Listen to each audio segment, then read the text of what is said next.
Genesis 2. Thus the heavens and the earth and all the host of them were finished.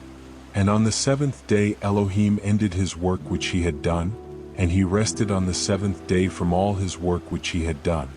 Then Elohim blessed the seventh day and sanctified it, because in it he rested from all his work which Elohim had created and made. This is the history of the heavens and the earth when they were created, in the day that the Adonai Elohim made the earth and the heavens, before any plant of the field was in the earth and before any herb of the field had grown. For the Adonai Elohim had not caused it to rain on the earth, and there was no man to till the ground, but a mist went up from the earth and watered the whole face of the ground.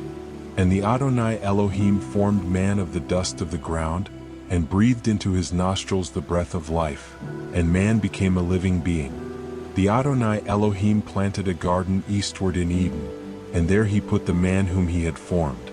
And out of the ground the Adonai Elohim made every tree grow that is pleasant to the sight and good for food.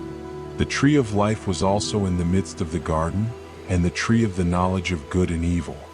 Now a river went out of Eden to water the garden, and from there it parted and became 4 riverheads.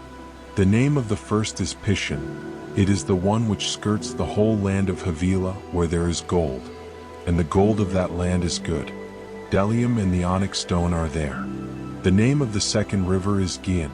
It is the one which goes around the whole land of Cush. The name of the third river is Hiddekel. It is the one which goes toward the east of Assyria. The fourth river is the Euphrates.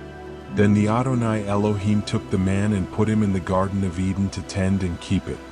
And the Adonai Elohim commanded the man, saying, Of every tree of the garden you may freely eat, but of the tree of the knowledge of good and evil you shall not eat, for in the day that you eat of it you shall surely die.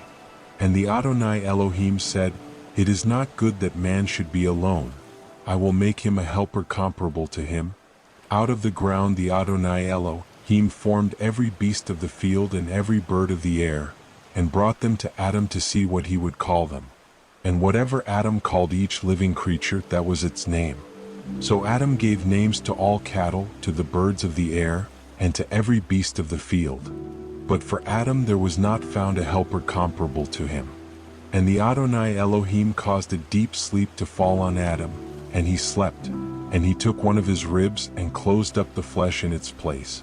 Then the rib which the Adonai Elohim had taken from man he made into a woman, and he brought her to the man. And Adam said, This is now bone of my bones, and flesh of my flesh. She shall be called woman, because she was taken out of man.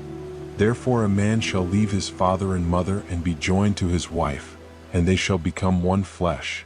And they were both naked, the man and his wife, and were not ashamed.